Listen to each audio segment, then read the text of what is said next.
All right, good evening, and welcome to the Vermillion Local School District Board of Education regular meeting of Monday, October 9th, 2017. Call the roll, please.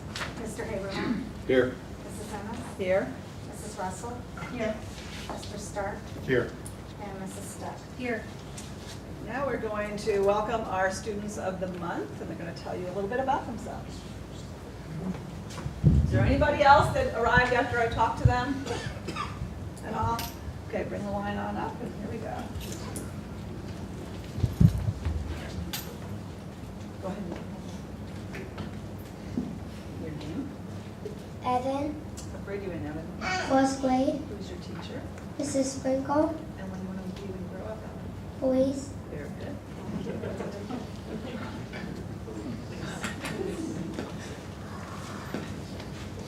My name is Aubrey. My teacher's name is Mrs. Faulkner, and I'm in kindergarten. And what I want to be when I grow up is a hairstylist.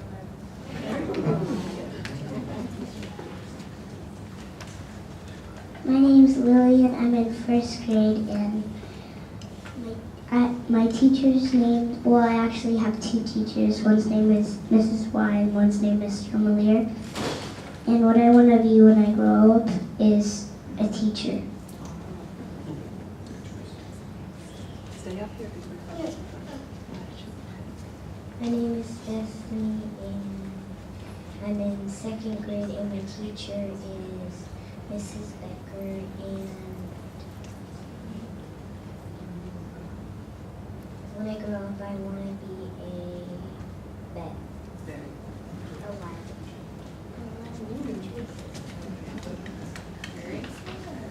My name is Kira, and I'm in third grade, and my teacher is Mrs. Parker, and what I want to be when I grow up is a artist.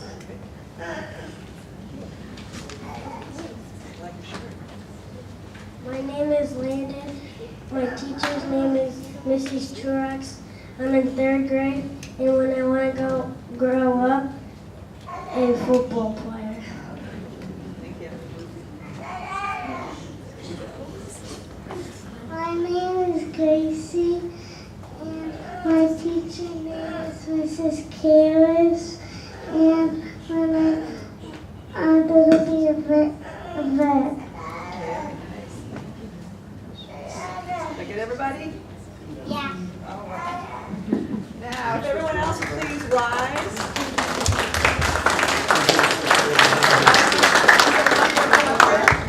Come on up, guys, you can lead us.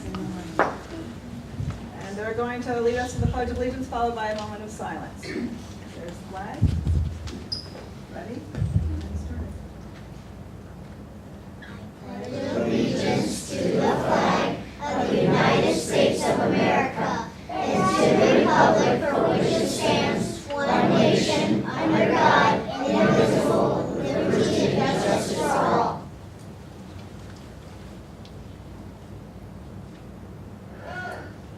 We're ready for that. All right, moving on down to item number 5, the student liaison update. Mr. Stark? We have two items. We have Mr. Figley with Student of the Month for October for the middle school. Do you want to get the link or afterwards?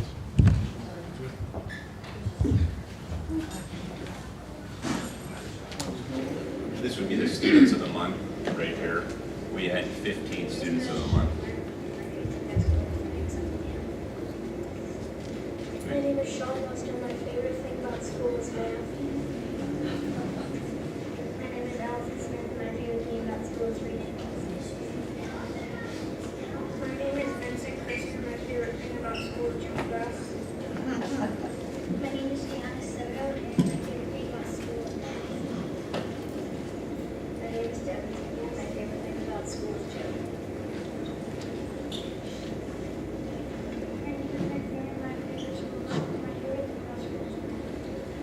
My name is Adrian Appleton, and my favorite thing about school is math. My name is Rose Sewell. My favorite thing about school is how nice everybody is. My name is Edward. My favorite thing about school is math. My name is Aiden Keegan. My favorite subject at school is dance. name is Hakeem Lewis, and my favorite thing about school is lunch. My favorite thing about school is math. My name is Patrick Anders, and my favorite thing about school is the great teachers. So how these individuals were nominated, so there was 3 per grade level, so each grade level nominated 3 students. In addition to each grade level, we also had specials teachers nominate 3 students as well. And they nominated students that displayed a strong sense of character, students that excelled academically. So it was a variety of characteristics and attributes that these students possessed to be awarded this great accomplishment. And as part of the incentive, we had a movie for them. They watched The New Beauty and the Beast, and we made popcorn, and we had some Hawaiian punch for them as well. In addition to that, they also got 5 lunch passes where they get to go to the head of the line, which they really get into that. It's the small things that make the big things happen, I guess. And they knew they were going to be recognized tonight as well at the board meeting, so they were really excited about all the wonderful features that come along with being students of the month. Great. And they also have their picture. It's almost like Our superstars. yeah. I mean, it's a nice size picture too. It's probably the size of that bulletin board right there from the left side. I mean, it's a nice size picture that's hanging right in the lobby of our school, so all the fine stakeholders can view it if there's any evening events or anything going on in our school. So that's the students of the month. They're great. Thank you. Thanks. All right, and then I'm going to have a guest speaker. All right, and I'm going to have her tell you just a little bit about, introduce yourself, and then tell us a little bit about your newspaper and video newsletter class. Okay, my name is Kaylee Singer from the middle school. For the newspaper, we did an article. In the article, we did weather, sports, the big stuff, like if you left anything in the cafeteria. That's basically it. Yeah. And then in the video newsletter, each week you usually try to cover Everything. like any kind of big announcements. Yep, okay. So then we would like to share an example from this week's video newsletter. Want me to do it, Josh? Yep.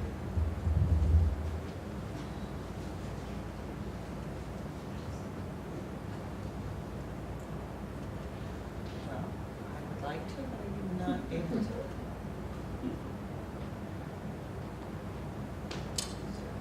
Gotta have a magic touch.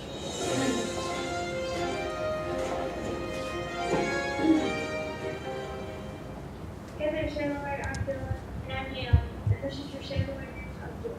Reminder to all students if you have any lost personal belongings, please check out the lost book card for the next week. If you may have something, there is a card for you. First payment for the 7th grade year is coming up. Payment number 1 is $5 a month, is due October 10th. Payment number 2 is $155. Is due January 12th, 2018. And the final payment of $150 is due March 16th. Those students who were unable to make the meeting, there are papers in the office for your students to pick up. The 6th grade Highland House Camp Outdoor Education Trip will be held Monday, October 30th through Wednesday, November 1st. The first payment was due on September 22nd, and the second payment is due on October 12th. Both payments are $62.50. Any 6th or 7th grade students interested in there will be an informational meeting on Wednesday, October 11th, from 2:30 to 3:00. Fall Book Fair will run from October 6th until the 20th, and 12th during school hours, and during the conference on the 12th and 20th. Flyers have been sent home. Coming up next is This week's lunch menu with Dusty and Caitlin. If it's their way, I'm Justin. And I'm Caitlin. And this is the week's lunch. Monday, chicken sticks with a roll, baked smiley fries, glazed carrots, and some fresh vegetables. And this week. Tuesday, cheese and pepperoni pizza with California blend hot salad, assorted fresh vegetables, and a sugar fruit. Wednesday, French toasted sausage, hash brown, assorted fresh vegetables, and sauce. Thursday, waffle tacos with chips, seasoned corn, black beans, lettuce and tomato crust, fresh vegetables, and fruit. Friday, toasted ham and cheese, baked beans, cheese and crackers, coleslaw, assorted fresh vegetables, and assorted fruit. Every day there is a choice of PB&J/R content. Coming up next with the Rose and Kate. Good day, I'm Rose and I'm Katie, and this is your 5-day forecast. Monday there will be a high of 78 and a low of 56. There will be higher than 60 temperatures. Next slide. Tuesday, there is a high of 68 and a low of 50. There will be cloudy clouds with a 20% chance of rain. Wednesday, there will be a high of 64 and a low of 47. It will be mostly sunny and Thursday, there will be a high of 62 and a low of 36. It will be completely sunny with a 20% chance of rain. Friday, there will be a high of 66 and a low of 8. It will mostly be sunny with a 20% chance of rain. This late.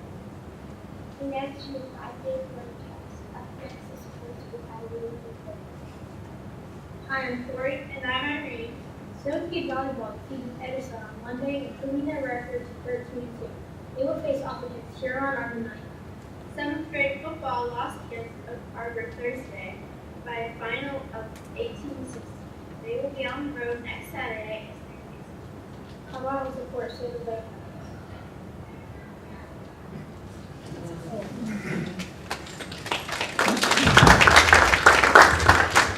So they make use of Mr. Caudill's green screen? Yeah, I must say, whoops.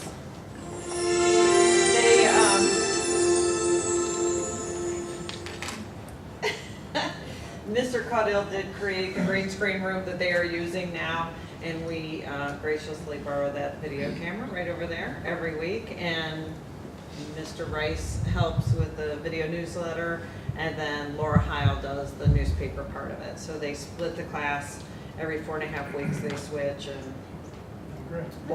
both groups get to do it. So it's kind of new this year, something different. All right. Thanks. All right. We have one more. Let Mr. Tellier introduce.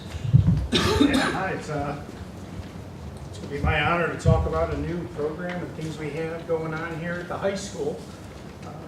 District focus with STEAM is bringing more science, technology, engineering, arts, things like that into the classroom, getting kids excited about electives. We knew we wanted to offer more, and it's about getting the right fit, not just having, we're going to offer these classes, but it's not what you do, but how you do it. And we knew we needed somebody special for this, and we didn't have to look much further than right down Sailaway Drive at SMS. And I don't know if Beth has forgiven us yet, but we took Mr. Dave Caudill from her. And the first day of school, I bring all the students down, and when the younger kids, the 8th and 9th graders found out who we had, I mean, he borderline got a standing ovation. And I'm not going to steal too much of his thunder. He brought a student in, and we offer things like inside technology, think tank, engineering, an entrepreneur class. We're making things, we're going to sell things. Little teaser, he's actually working with real life with our resource officer. There's actually a security product. He might be on the real think tank someday with that, because with 3D printers, he's getting the kids really excited about what we're doing. So without further ado, I'm going to turn it over to Mr. Caudill. Okay. Well, I have a bucket full of things. So, and then I'm going to be short, and I'm going to let Kira talk. But just an example, this is one of the things that I printed on the 3D printer. You can do a ton of complex ideas, and I just wanted to see how good these ones we got were. So that's one I'm going to rig up into be a lamp. Our very first project was the Frisbee project. I can let Kira talk about that. I just figured it was a fun, interesting little project, and the kids love to go outside and throw these. That's probably their favorite part about it, but this was just a Frisbee that we made, designed from the ground up. I'm going to leave these two here. I can talk about this. I saved the band some money by 3D printing mouthpieces for them. They've said I need one for a trombone. I was able to find it. A trumpet. It's really cool because it's PLA, so it's polylactic acid, or you think acid and you think bad things. It's actually really good. It's biodegradable. It's a starch-based compound. You can make your own musical instruments, whatever you want. And then with the entrepreneurship class, we're taking that a step further, and we've been making these anchors just to kind of generate some extra capital for the class. I said, well, all of our thing has been how do we raise money without having a budget to begin with? And I said, well, we can take what we already have. So we've been making these anchor keychains. We have purple and gold and black and gray and blue and red and white and yellow and every color you can imagine. And we're even going to come out with some custom ones that are a silver metallic, a bronze metallic, and different ones. And I know that it had been mentioned, how much, we sell these for $1, the keychain. And they only cost us 11 cents to make, depending on the fill density and everything that we select, all the parameters that we calculate. But it's just really cool, really interesting projects that we do, and those are all associated with 3D printing. And I still have the Inside Technology class, where we started off dissecting computers that you guys are so great at getting, that I hounded them for, and they probably were yelling and saying terrible things about me. I don't know, but they got them all, and we were able to take them apart and dissect them and identify the parts and components that make up a computer and rebuild them. And that was really cool. And now we're even on to creating multi-track audio recordings, tons of different things that we're doing. We're going to get into drones, VR videos, stitching videos together. You name it, we're doing it with recent technology. I'm trying to make the entire class as enveloped in new technology as possible. And so it's so cool to have the opportunity to do that. And Kira is in both my Inside Technology class and my Think Tank class, the technology class and the 3D printing class. So I'm going to let her go over kind of the things that she's been able to do in the class. Kira, hands down, is probably my brightest student in these two classes. So, Kira. Real quick. Shoot. How many keychains can you run at one time? About 18. How long does it take? Depending 3 or 4 hours, okay. Depending on the parameters, yeah. Yep. I might be hitting you up. I have some 3D printing. Sounds great. We're actually working on, with the entrepreneurship class, creating a Google form that anyone can fill out and submit requests, and then that comes to the class. We can design it, send them a quote based on the filament cost, and then we can send them back a quote, and if they want it, then we'll print it, go from there. So that's part 2. We're trying to expand our operation. So yeah, that's where we're at. Okay, thanks. Here. Just set this down and get it away. Okay, my name is Kira. I'm a senior here, and I've been taking as many STEM classes as I could throughout my high school career because I want to be an engineer. So last year, before we got everything running, I started making parts to make a drone, which I'm going to work with Caudell, and hopefully we'll get that running eventually. And then in his classes, we've had 3 projects so far. We're working on one right now. And this was the first project, Frisbee. Many people made the typical Frisbee, and Mr. Caudell showed me a video of someone throwing a Frisbee that was like this, and you throw it like a football. So we took the design, and our first print was way too big, way too heavy. Just a lot of things were wrong with it. So we reduced it down to this size. It's a lot lighter and thinner, and we got this going 30 yards, pretty consistent. For Mr. Schneid's class, I've been talking a lot about Mr. Caudell's classes and that, so he asked me to 3D print parts for my rocket that we were shooting off a couple of times throughout the last couple of weeks. And there's fins too, which we could use the carby to cut out, but I wasn't at school at that point, so I didn't have the resource. And then this is the nose, and we printed this part just a cone, and it's a lot more precise than what some of the other people had because we have all the precise measurements and everything, and we got it to go as straight as possible. And it really helped us when we were competing today. We got second place, and I think the main thing that we were struggling with at that point was the amount of water. So we were able to get as precise as we could with just this cone. Our second project in Mr. Caudilla's class was a project where we had to make a balloon car and get it to go 10 feet within a 2 feet parameter. And there were many designs that were too heavy. Our first one was way too heavy. And then our second design, we tried to get it as small as possible. And we were one of the only groups to get it to go. The only group. To get it to go 10 feet, and that took a lot of trials as well. Currently, we're working on a project where we are going to make like barricade kind of things for if there were to be an intruder in the school. You would put it around parts of the door, and it just adds like extra protection. And that's about all we have for projects so far. Pretty amazing. Great. Thank you. Thanks.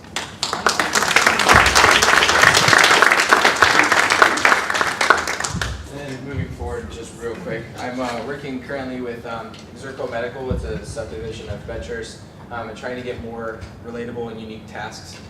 So that way, we can actually get projects from companies and give them, the ultimate realistic challenge is giving them an idea directly from a company. Like, here, this is the Zerko Medical Challenge, and then they have to be able to produce an idea as a response to that. So I think just trying to make it as real and as relevant as possible is going to be important. So. That's awesome. That's great. Thanks. Thank you. Thanks, guys. Thank you.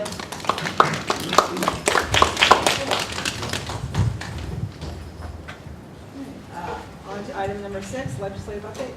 Steph? Today I have the Senate Judiciary Committee heard testimony on Senate Bill 196 from Senator Sandra Williams, and this is a legislation that would create the offense of aggravated bullying and make it a third degree misdemeanor.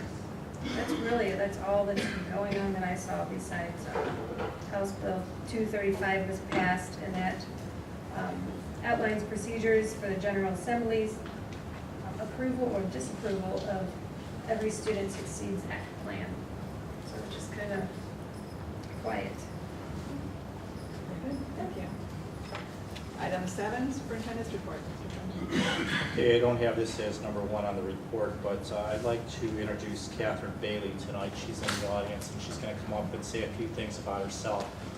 She has taken over. She's been subbing in Mrs. Stainbrook's room, and as we all know, unfortunately, Mrs. Stainbrook was one of our second grade teachers that had been with us for a long time and suffered from an illness and passed away. And we were lucky to have Catherine that stepped into the room and took over for that particular group of kids. And so she stabilized the room, and we thank you for being there. So if you could just tell us a little bit about yourself and what your background is, it'd be great. So I am from Bellevue, Katie Bailey, and I graduated 2 years ago, and I got a job in the middle of the year at Shawnee Elementary in Huron. They opened up an extra second grade building or second grade room, and I was hired in January and continued the year with that. But then they went back to their normal classroom size of 4, and so then I was on the job hunt again. I did my senior year of student teaching here actually in Vermillion with Corey Frank in first grade, and I just fell in love. This is really where I wanted to be. So when I heard of the unfortunate situation about Mel Sandbrook, I was about 2 or 3 days before school started and was like, I'm ready, I can jump in. And so I've been here since, and I'm really happy to be here. I just also wanted to say that I didn't personally know Mel Stanbrook, but I feel like I did know her just through memories that have been shared to me through the kids and through the teachers. And I don't personally know her, but I personally know a lot about cancer, sadly. And so I know the strength that she had to have had and that courage and how that probably carried out through all aspects of her life and including in teaching. And so there's no way to replace somebody like that, and I'm just here to honor her memory the best that I can and be the best teacher that I can be. And I'm just so thankful for the opportunity. I'm sad for the circumstance, but I'm going to do what I can to be a good addition to this district, and I'm so happy to have the opportunity. And I appreciate everybody with the open arms. It's such a difficult time for that building, and I'm just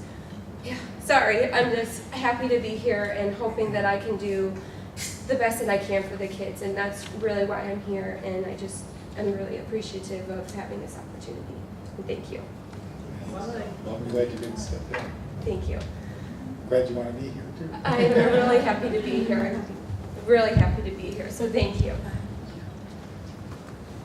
Okay, next item on the report is Capital Conference. That's coming up from November 12th to the 14th. I think that we went around this evening before the meeting started and got a count here, so we'll make sure that we get you registered and get you into the sessions. I know that there's some materials that get distributed, and I don't think that all of that has gone out yet to you, so I'll make sure that you get that. And I know that every year the board takes the opportunity to go down there and attend some sessions. And what we usually do then is come back and report out to the community as to what went well down there and what you saw. So we look forward to hearing back from the board on that. And I'll be down there as well, so and some of our staff. I'm not sure exactly who at this point, but I'll give you an idea of who will be down there soon. Okay. Next item on the superintendent's report is a report card review. I've got Bobby Figley and Jim Bellata that are going to come up and talk a little bit about the report card, and then I'll wrap up their report at the end. So thank you for coming out, and I think that they've given you some documents at our desk here that we could follow along.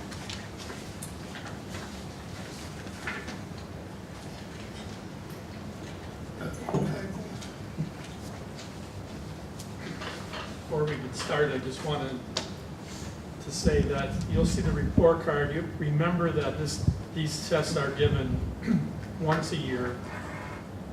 Kids could be having a bad day, and they are important, but they're not the most important thing that we're doing in the district.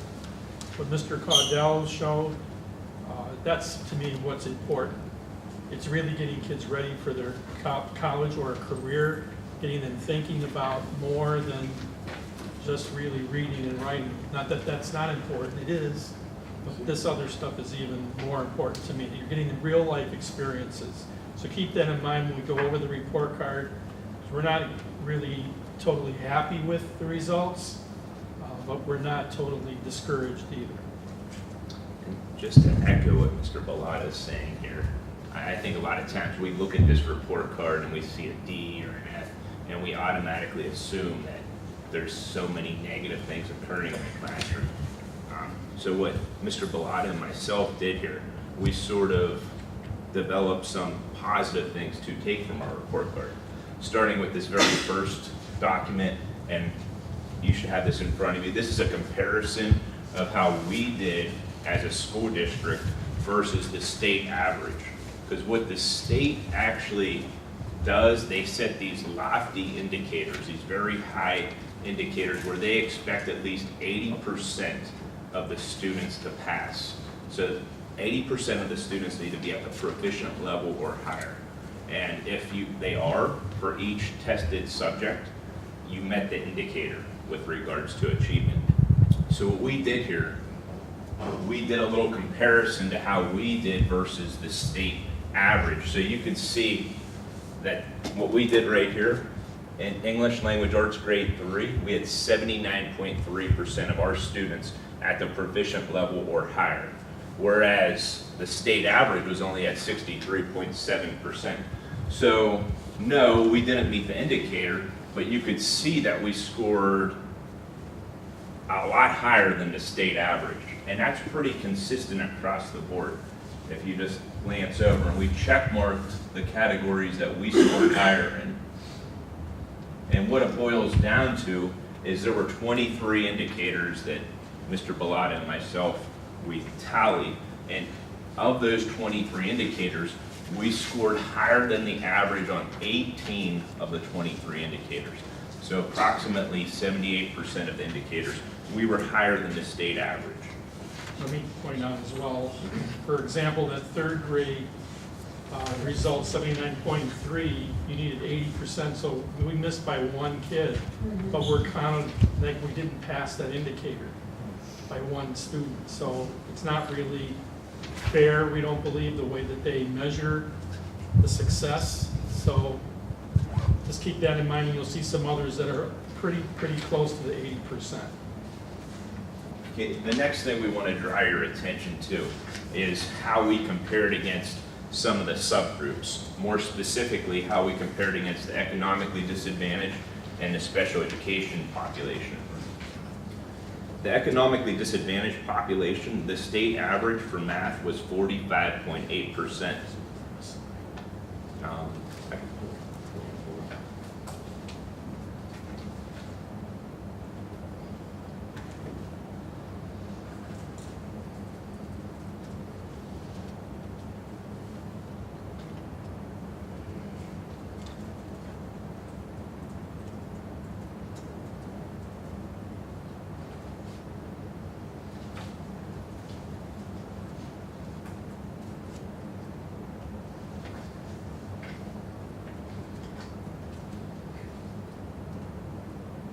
This was what, Phil, you went down last year, and the big protest is, they change it every year, so it doesn't. Yeah, that's another issue. Yeah, we protest a lot, but it's the game we have to play, and and what this is showing, we're not really that bad. It's just that we still don't believe it's fair, but When was this test taken? it's in the spring. March, April, Right. depending on Yeah. the testing window. We have the visual guide up now, and you could see the economically disadvantaged in math. The state average is 45.8%, whereas our population with economically disadvantaged was at a 61.1%. What that means was 61.1% of our students were either at the proficient level or higher, whereas the state average was only 45.8. In EOA, it was 45.7, where we were at a 52.1%. The special education population, it was 27.3% compared to our 36.6% for math.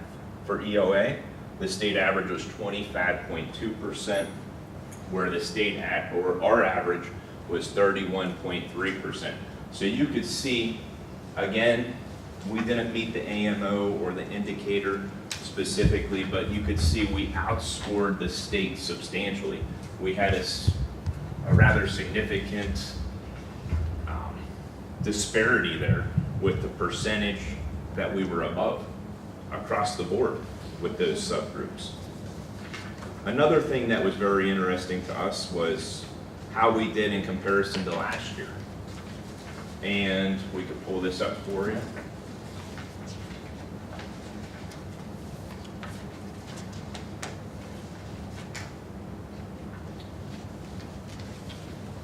The thing that we really want to draw your attention to is at the very bottom,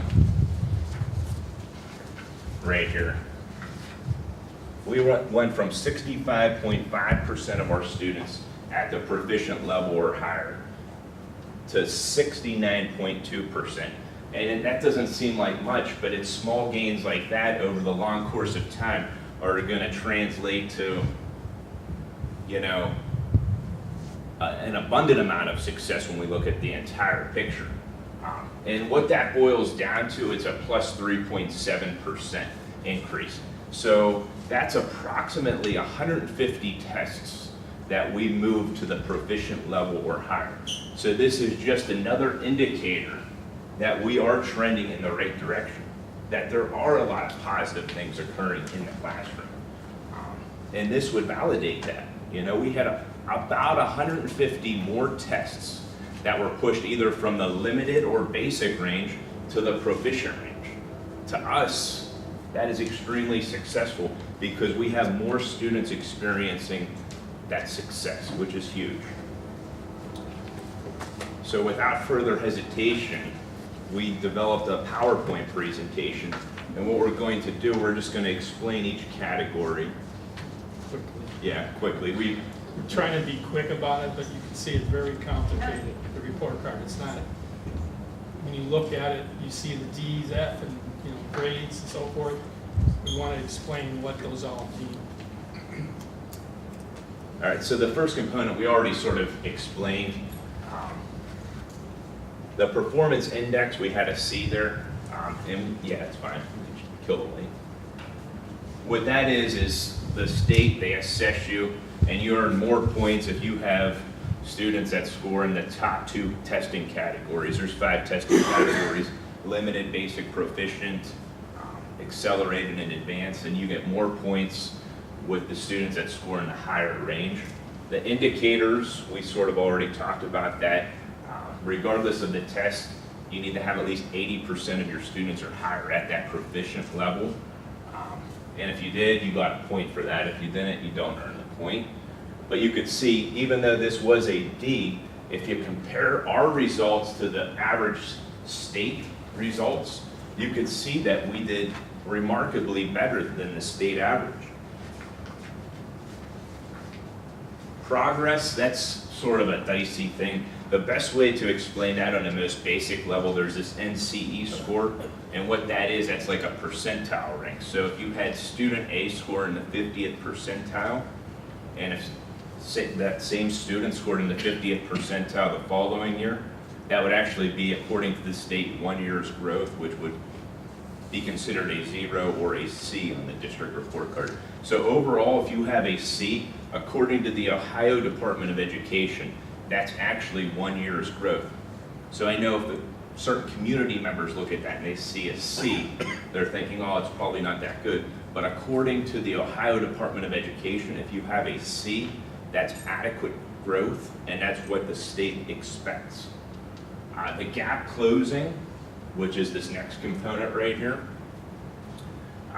that's just simply the state puts an AMO, an annual measurable objective, and what you have to do is reach that AMO, and the closer you get to that AMO from the previous year, you can earn partial credit. And we have enough students in 5 subgroups. Those subgroups would be all students, white students, economically disadvantaged, special education students, and we actually have enough for an Hispanic population now. So even though that's not where we want it to be, we still had a 52.2%, which is a lot higher than a lot of other school districts around us. The K through 3 literacy, we'll talk about that in a little more in depth on the next slide. The graduation rate, we have a slide dedicated to that, and the Prepare for Success, we have slides that really highlight those 3 specific components in a little more detail. The K through 3 literacy guarantee, what this is at the beginning of every year, the state tracks students that are not on track to be at the proficient level by the end of 3rd grade. And then they take the test, another diagnostic test the following year, and they see if those students that were not on track are now on track. So you can see we had 56 students not on track. Of those 56 students, 25 of the 56 were on track, which correlates to a C. And believe it or not, that's actually a good score. When you compare this score to a lot of other school districts, this is a high test score. And I want to point out too that all of our 3rd graders pass to the 4th grade because we provide interventions, because I really don't believe in, we don't believe either, any of us, in failing students, keeping them back a year. That's socially, that's not good for them, and they feel like failures. So they are moved on, and even if they're not quite ready for 4th grade, we provide interventions so that they will keep on track, and by the end of 4th grade, we want them to gain the 2 years that they need in order to go on to 5th grade. And we provide other interventions, about the Boys and Girls Club that we started, and over the summer to close that learning that kids lose over the summer. We had a reading program as well where students received books through the summer. your team and say, okay, what have you been doing? Because obviously you're doing something right because you keep getting green. So, and talking to the other teachers about implementing those ideas. And the third grade's not included because that's the first year that the tests are given. So there's no growth There's no measure. Yeah, for first K1 or 2, there's not, for third, there's not any growth measures. All right, the prepared for success.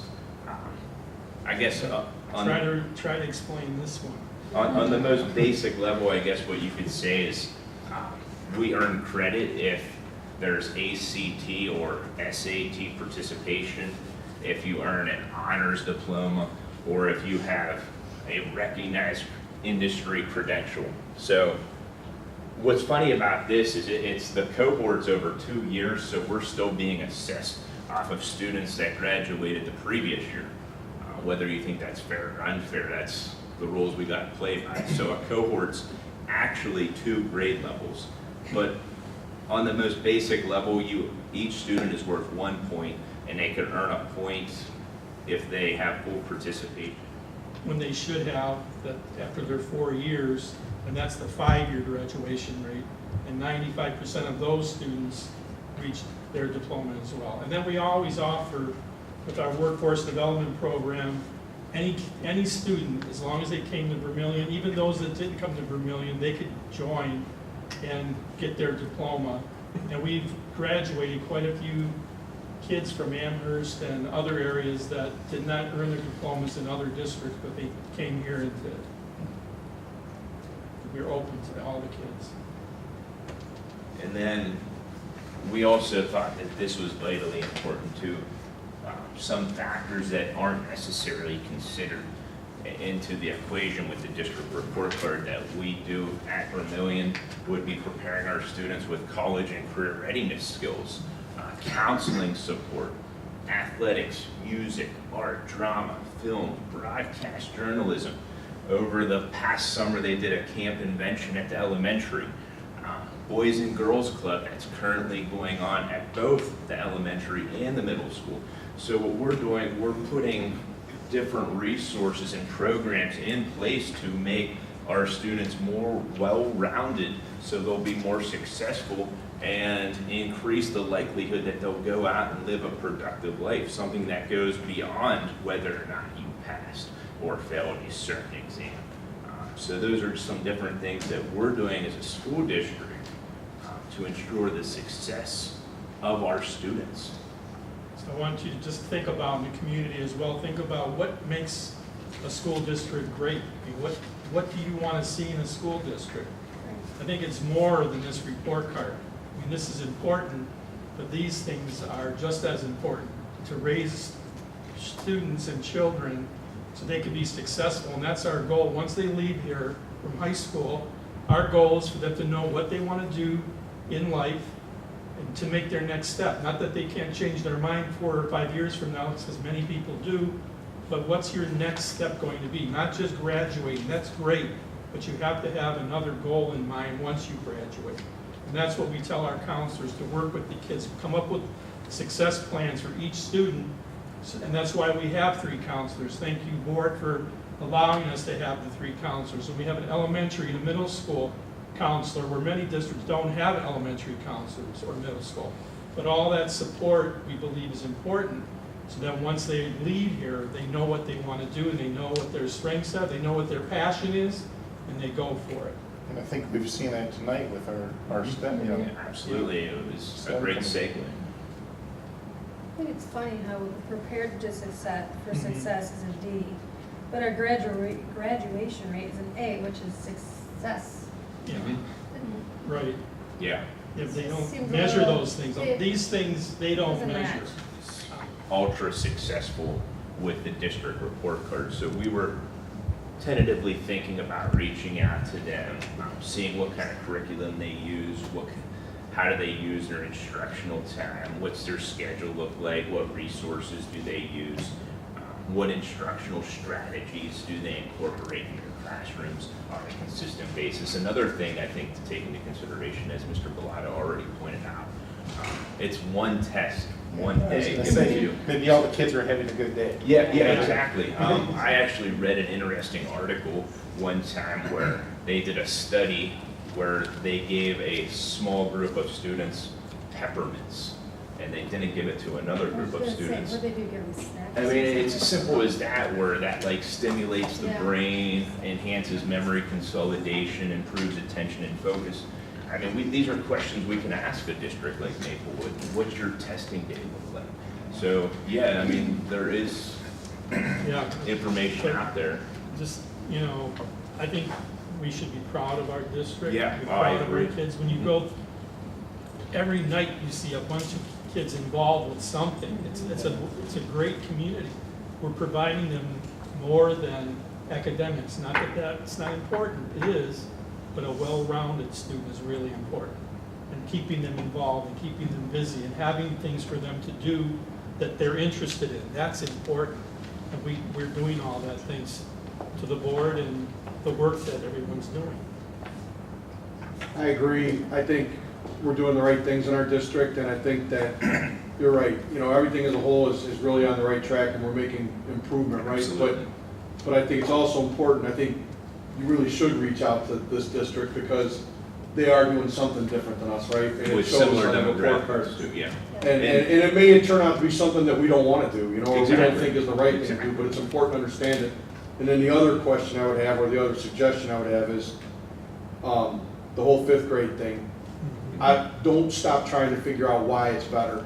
Why fifth grade's better than any other grade? I mean, is it or is it just the fifth grade test is easier to score well on or something? Who knows? But you know, what I would want to know too is like other districts, did their fifth grade do really well also compared to other grades? Actually, You know? I think if you actually took everything in consideration, that's the growth measurement, so across the board, it would be a 0 overall. So like if we did better in that area, school B would do worse, because it's how much growth did they move the students from year A to year B was that chart that we had out there. So I agree. I mean, I agree. We should be proud of our district. I just Yeah. think, you know, unfortunately, if this is what the state grades on, then we need to understand, or we need to seek to understand how to do well, right? And because, you know, when it comes to giving confidence to parents and the public and everyone else, you know, you guys gave us a great explanation, but there's only 8 people in the audience, right? So somebody else can look at this online and get discouraged. Sure. And So I we think want to keep understanding. opening up with those first 3 documents too, I think was important too to address, because it really does showcase that there are a lot of positive things that are happening in the classroom. And if you compare how we're doing to the state, we're head and shoulders above the average state score. Is that necessarily where we want to be? No, but it's better than where we could be. And obviously, we want to keep getting better. And I think we are trending in the right direction. We just got to keep moving in that positive direction. That kind of indicates too that the system's flawed too, right? Because Yeah. if we're doing better than the average is. then why are we scoring D's and F's? Because the average should be a C. We brought that up too when we were When you look in the discussing paper, most districts are getting Fs. And some more wealthy than our district. Thanks for sharing that information. Jim, is this something that, Bobby, is this something that we can get a link on the website for those that, you know, at home watching this, but you can't really see the detail? Yeah. So they can click You on mean- you that. mean like- and The report card is available on the doesn't that website. break down like the first couple things? The other that you paper, showed? yeah, first 3. Yeah, we so, could provide you know, that. brief. We have it on a Google document, so we could share it with anybody. We can make it as a link too, if you wanted. I mean, that would be. Yeah, that's easy enough to do. Yeah. We get Sean and Josh to link that. The report card is already there, but those other documents that we had as extra could be linked as well. Yeah, those, I mean, that's your call if you wanted to, it's a link that. Yeah, we'll add those to what's already available. So thanks for sharing that information. Yeah, no and problem. Thank you. I'll just wrap this up then to a little bit more time than we intended to spend on this, but it's complicated, as you can see. And unfortunately, the bottom line with the community is when you look at a report card and you see that one score, That's what affects people's emotions about moving into a district at times, fair or unfair. So we realize that. We're going to keep working towards improving that. But one thing that was said here tonight, the problem is, and we're not complaining about this, is that the criteria changes. Some of those tests that were graded or as part of the report card last year don't exist this year. And that comes down to money. And it comes down to the state not even offering those tests because they don't want to invest the money in particular subjects. The whole thing, quite honestly, is absurd. And what I'm going to pass out to you now is a resolution that was made up by the Olmsted Falls District that is an example of the fact that all of the superintendents in this whole area have been talking about this report card system and how it's just not a fair way to grade kids. It defies all logic as to how you should be working with kids and grading kids. So this is a sample resolution that I'd like us to look at, and I think we need to tweak it for our school district and make it look like, to include some of the language that we use within our district. So I won't read through it all tonight. Look at it if you can. We'll talk about it at the next board meeting. But basically it's just saying that in all of the school districts in Lorain County, Cuyahoga County, and Erie County have been putting together these resolutions because quite honestly, every school district thinks that the report card and the way it's done is absurd. You don't grade kids on one test. It just doesn't make any sense at all. One of the things that our board has talked about, and we've attempted to do as best that we can, we thought that that value-added score of getting a year's worth of growth for a year's worth of work was one of the most important things that we could look at for kids. But we also said you can't do that by just giving them one test. So we tried to give multiple products to our students using Edgenuity, using some of the different products that are out there. And we're going to keep searching for those ways to give assessments as often as we can to show growth. And as we said, there's so many variables that go into this. And we're not just complaining just for complaining's sake, but when you have school districts, Olmsted Falls is one of the more affluent school districts. This was just a sample that the Cuyahoga County and Lorain County superintendents just put out yesterday that shows that we're all looking at this. We're all going to find a better way to do this. Hopefully keep complaining down at the state level. Mike made the point that last year at Capitol Conference, we all gathered down there at the State House steps to complain. It didn't get anywhere, but you can't stop complaining, or you can't stop telling them what your point of view on this is. Unfortunately, you've got some legislators that don't really understand education, that are being lobbied by test companies, quite honestly, that are in it for profit, and that's part of it. And so there's just a lot of factors that go into this, and it is what it is. And I think we even talked about that it's more important to instruct our students for life instead of teaching them to take a test. Exactly. One of the things that I think you all know, that most of you have children that are in the school district, some of them you've had that have graduated, some of them not. If you don't, you've also, though, known kids that have. And you get a lot of people that have come back and said, my kid was pretty well prepared for college, or my kid was pretty well prepared for a job. And they all want to, a lot of them want to move back to this community. So it's a testament to what's here and the fact that we've built a good community here. We've built a good school district. We do have a lot to be proud of. Are we happy with everything? No. Can we do better? Absolutely. Will we look at those things that Mr. Habermill said? Yeah, we have to study other districts, and we have to know what the 5th grade is doing. So we'll be looking at all these things, and we'll be working at it, and we need to get better. That's the bottom line, and we've got a dedicated staff of teachers here. We've got a dedicated administration and support staff, and so we'll keep at it, and we'll get back to you on some of the things that are being successful and some of the things that we need to improve. Okay? So thanks, guys, for doing that presentation. Appreciate the time, yeah. All right, I'm just going to touch a little bit upon City Recreation Department financing. Back in January of 2017, we talked about being able to partner with the city rec department and the city and trying to streamline ways to help the financing and the payment of athletic fees. And we wanted to be able to help the youth programs and build them and make them stronger. And so through that streamlining process, we took a donation check basically of $10,000 from the youth football program as the start of it, and we thought that collectively that might be a good way to improve the way that the services for athletics and fundraising are delivered across the city and through the school district. Unfortunately, what we see though is that there's issues that are starting to occur with the way that the money is coming in from the financial level. And it's not a good situation for us because mistakes are being made already. And we've talked with our attorney. One of the things, I think we put the cart before the horse a little bit because we took the money first without really coming up with an agreement. We really should have come up with an agreement first and then took the money. When I say take it, it's not that we took it and kept it and used it for our own good. It's being run That's right, it was run through the school district.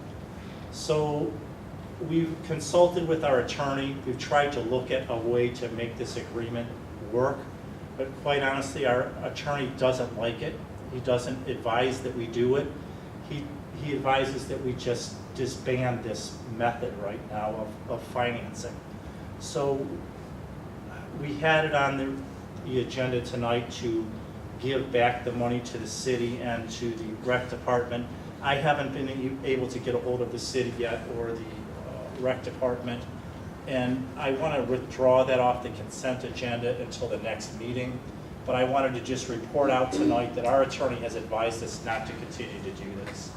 And that's what we pay our attorney for, is to give us good legal advice and sound judgment calls. And I think that let's keep working with the city. Let's keep being collaborative, find every way we can to make improvements, but I think we better be careful with what we do because it's hard enough, as we know sometimes, to do everything we need to do fiscally within our school district and do it perfect. And it demands perfection. When it comes to audits and when it comes to the finances, that's what it demands. And we're not able to do that at the level that we need to with this system. So let's, I'd like to withdraw that off the consent agenda, so that's on there. And I think Shelley, we'll just pull that if that's okay. And then we'll have another discussion and a finalization of this at the next board meeting after I've had a chance to talk with the city. Okay. If I can also follow up on that, again, it was a collaboration, if I'm not mistaken, between the Y, City Rec, and they wanted us to be the holding agent Correct. for the funds to run through the treasurer's department. Right, the fiscal agent, almost like the library, we have it, but that's a little bit different. So any fundraising money would come through us, and then when they purchase things, that would come. And you mentioned that there's financial mistakes being made. I want to be clear, it's not through our school's treasurer's office. Everything is fine and dandy there. It's purchase orders that they are sending to us, that things are not right, and that's the flag for us that we're basically done. Is that true, Suzanne? Yes. I just want to make it clear that it's not on Suzanne, it's not on our department. It's from the outside coming in, purchase orders and things like that. So we don't And want so the our- liability. We don't want all that, and so, as you said, Mr. Fenton, our attorney has said that it's not a good thing for the school to be taking care of, so we're going to hand that back over to the city and Y and have them do that. All right, so I'll wrap that up with the city and the rec department here in the next few days, and we'll bring that up on the next board agenda and put it back up.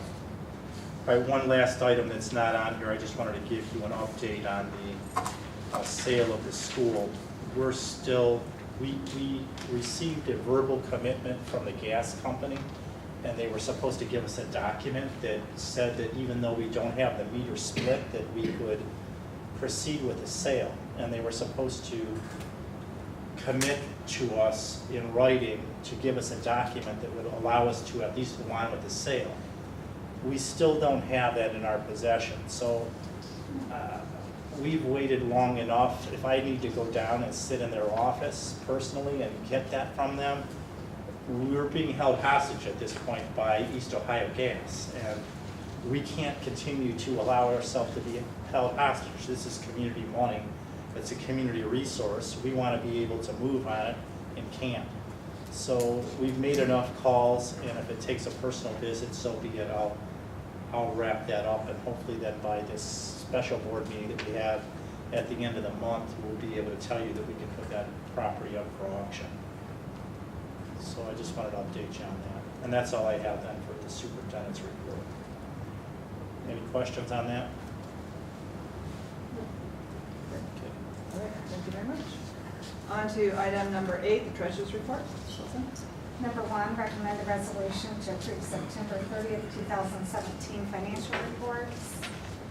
I'll move. Second.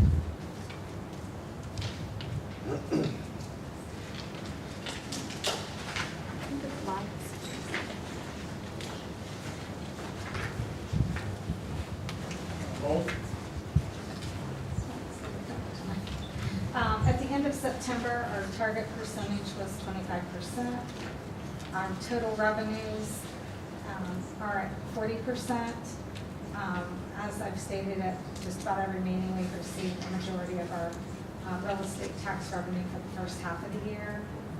Our total expenditures are at 24.5%, so slightly under the target.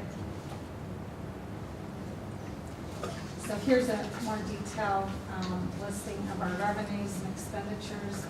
And like I said, the top line, our real estate taxes were at 47%.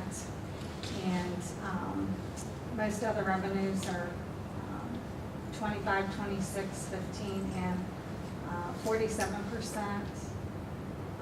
The expenditures, our salaries are at 25%.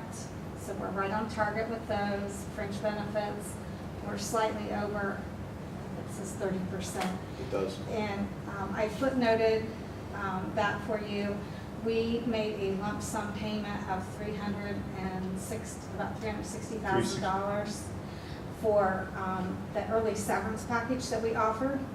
So that will pay the entire lump sum amount, and then we will enjoy the savings, over the next several years. Purchase services at 25, supplies were slightly over. Capital outlay equipment, we're only at 16%. That will go up. We'll be purchasing 2 new buses. And then other expenditures were 34%, and that ties with the real estate tax settlements. So, they keep a portion for being sort of like the fiscal agent. They collect the real estate tax, they take a cut of it. So that's why that number is slightly high. But we don't expect that number to run over budget, right? No.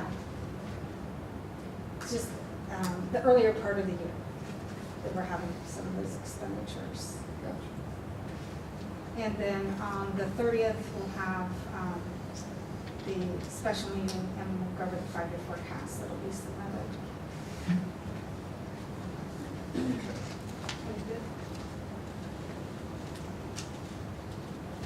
Any questions?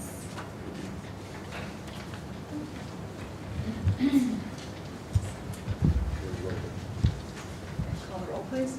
Mr. Habermill? Yes. Mrs. Ennis? Yes. Mrs. Russell? Yes. Mr. Stark? Yes. And Mrs. Stepp? Yes. Number 2, recommend the resolution to accept the following donations. 2 $25 Domino's pizza gift cards from Quill.com to use for student incentives. I'll second. Let me explain a little bit. Yeah, a lot of times when things are ordered through Quill, they like to give you little gifts back. And there was an issue at Keystone Schools where a teacher got into some trouble over receiving those gifts. So I'm strongly recommending that if we're going to get a gift, it goes back to the school and it's recognized and accepted by the board, especially when talking about gift cards. And so then we'll also document, when it's used and so on for the record. With this quill, what do we get from you? Office supplies. Okay. Any questions? Call the roll, please. Mrs. Stepp? Yes. Mr. Stark? Yes. Mr. Habermill? Yes. Mrs. Ennis? Yes. And Mrs. Russell? Yes. Number 3, recommend a resolution to approve applications for the following CCIP grant programs: Title I, Title IIA, Title IV, IDEA, and IDEA Early Childhood Special Education. I'll move. I'll second. Any questions? These are federal programs that we receive each year, and one of the assurances they want us to give them is that the board authorizes and approves receiving the grant funds. Call the roll, please. Mrs. Ennis? Yes. Mr. Habermill? Yes. Mrs. Russell? Yes. Mr. Stark? Yes. And Mrs. Stepp? Yes. Any other questions for? Okay, thank you. On to item 9, items for discussion. Anything that's not on the agenda that you'd like to, I see you smiling, Mr. Stark? I'll keep it short, and actually, I thought it was sort of funny, we were talking about building the drone. I was just, I think I got a call from someone that was at the band concert. I wasn't able to make it, but they said there was a drone flying around. So, I sort of did some research and. During the concert, Or during the band festival. So. Maybe You know what, maybe yeah. from another district or Maybe, I know that a company does that, and sometimes they do it during those type of events. And Okay. they charge them for an aerial view of the campus, and that might have been what it was. Okay. So I was just looking around, and it's funny because apparently, I looked up our policies to see if we have, nobody has anything. Even the OSBA doesn't have anything, so it's just something maybe we might want to think about down the road. I just printed out some, and I looked up, and they were talking about, I mean, the big thing is the liability, that we'd want to, maybe think about that, if somebody's flying it over the stadium and it crashes into the bleachers, you aren't talking big injury, but. Yeah, presently, we don't own one, but that could be something that we will eventually get into. And we will definitely have to have a policy on it. As far as, like that company, I would imagine that if they flew that over, they must have some sort of their own liability policy. Yeah, and my company I work for, we have a drone, and I asked them, and said, we actually have an insurance certificate in the box with the drone. So, if we have somebody, I don't know if they did or didn't, but it's something maybe we want to think about, or have the attorneys think about, or the policies down in the future. So. Very good. Anything else? Yeah, one quick comment too, just to add on to that policy or that athletic and recreation department program. Just as, we said something about Suzanne and pointing out that her financial office is not doing anything that they shouldn't. Really, it was a good idea, I think, that was brought up by the athletic office and Andy's department. I think that it was a positive thing. And the fact that we maybe put the cart before the horse wasn't necessarily a bad thing. The idea was good. It was the right thing to do, and I think that Andy really was forward thinking about it, but it just didn't work. It just hasn't worked out. So I just wanted to point out from his office as well as the treasurer's office too, that both were doing the right thing, and it wasn't that something wrong has happened here. It's just that we want to be sure. That's right. It wasn't as easy as we thought it was going to be. Any other items? Okay. On to item 10, consent agenda.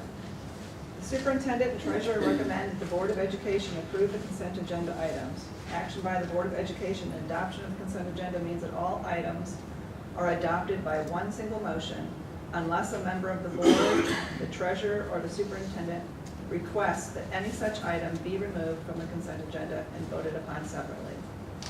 Number 1, approve minutes of the September 9th, 2017 special meeting and the September 11th, 2017 regular meeting.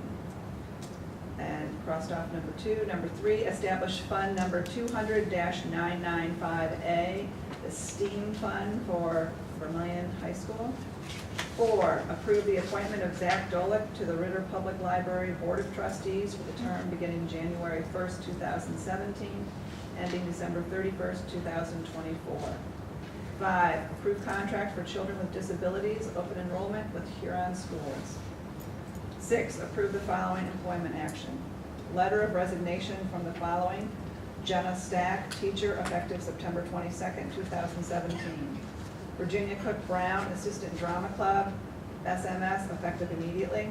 Jasmine Feltus, monitor, effective October 4th, 2017.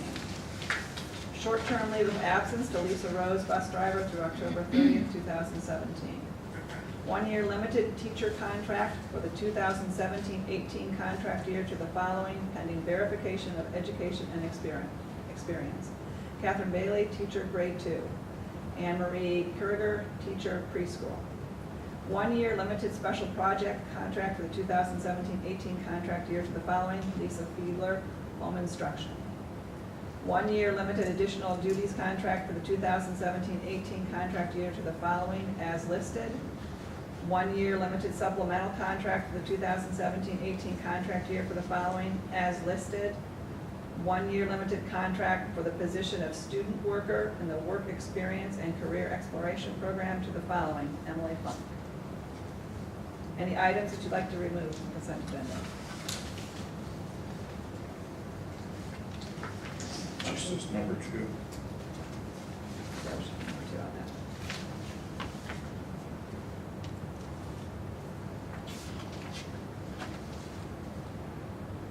And what is that one from? Is it listed there? I'll move to accept. I'll second.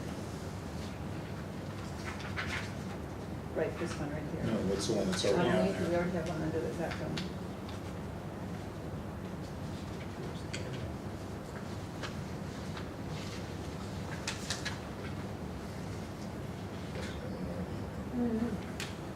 Why is that removed? I know on the. Is that from On the draft, it was up above. What are you looking at? Kurt's? The Mellons. Oh, so I can abstain. Hold it, No, why is it in there So already? he can Oh, vote oh, without oh, it, gotcha. abstaining on the whole thing. Okay. Okay. All right, so we moved item number 2, the athletic department. I would have voted no anyway. All right, so now let's go back to everything else that was not removed, and you said you moved. Motion to accept everything I else? move. Okay. Second. Any discussion on the rest of the consent agenda? Call the roll, please. Mr. Abraham? Yes. Mr. Stark? Yes. Mrs. Ennis? Yes. Mrs. Russell? Yes. Mrs. Steph? Yes.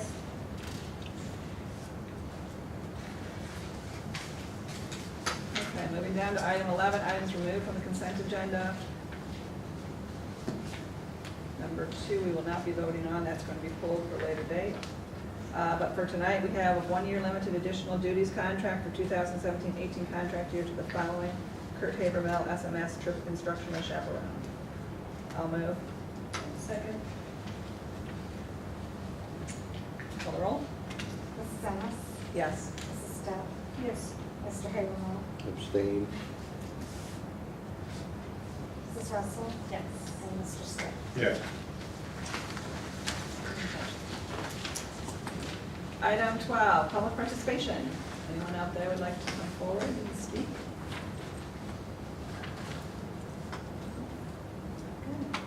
On to 13, recommend a resolution to move into executive session for the purpose of the employment or dismissal of public employees.